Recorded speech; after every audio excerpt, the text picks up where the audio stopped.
Hello, everyone, and welcome to another Top 5 Records video.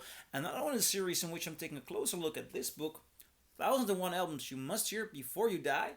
And I'm asking the question, does this album actually belong in the book? And today it is time to talk about a Neil Young and Crazy Horse record. Rust Never Sleeps. Now, I was lucky enough to find this album a couple of years back for a very decent price in Münster in Germany. It's a first German pressing. It has the inner sleeve, it has um, the lyric sleeve. So it's in pretty good condition, at least the vinyl is. The cover is. How would you rank this?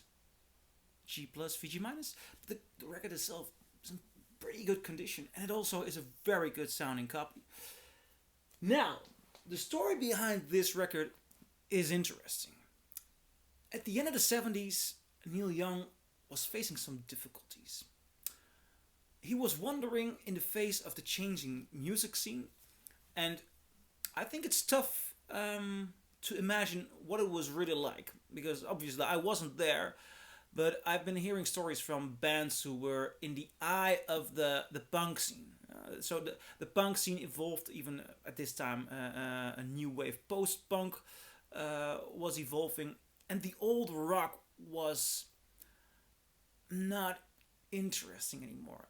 I mean, it was a time in which, in the beginning of the 70s, it was already you were already a cool guy if you would disregard the Beatles.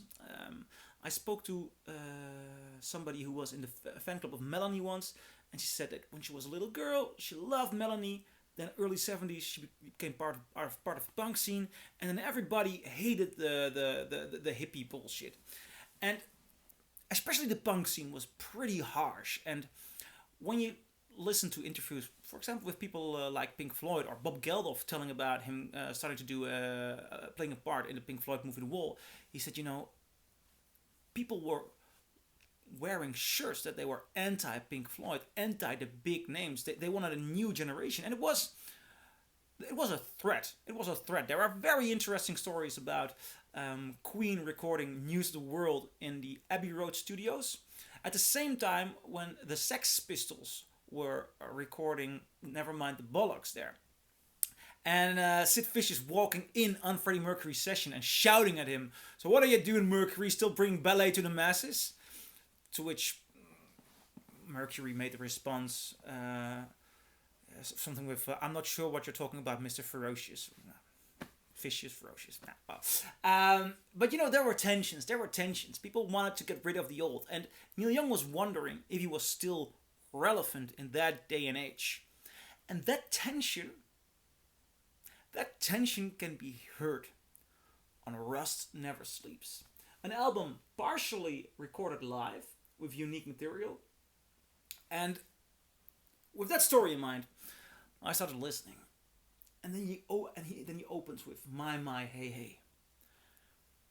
And that song, I mean, the pumping power of that song, the way this beautifully rough, distorted guitar with the foul, the dirty way of playing of Neil Young with the distorted guitar and the pumping bass behind that.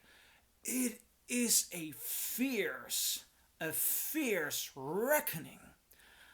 I mean, that makes this so special. You can hear that Neil Young is singing his heart out. Either he has reinvented himself, or at this moment, he is saying goodbye. It's better to burn out than it is to rust. That's the statement. Rust never sleeps. The king is gone, but he's not forgotten. This is the story of Johnny Rotten. He's got his eyes on the Sex Pistols. He's got his eyes on the punk generation, and he is wondering what he's gonna do. But he's not gonna go down without a fight. And in that energy, he reinvented himself. And in that energy, he just did something that is most incredible. And it's not just My Hey Hey. Side 2 has Powderfinger, which I think is one of his most incredible songs. Lyrically, it's brilliant. Melodically, it's brilliant. Then Welfare Mothers, talking about ferocious lyrics, talking about ferocious songs. And then Seat and Delivery. I'm not sure if I pronounced it right. Great song. And to end off with Hey Hey My Into the Black. So it opens with Out of the Blue and it ends with Into the Black.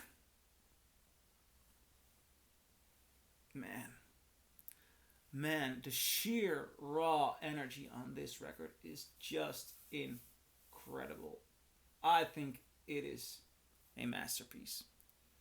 Should this be in the book? Hell yeah, hell yeah. I mean, this is an artist at a unique moment in his life. And you can hear in his voice the tension. This could go both ways.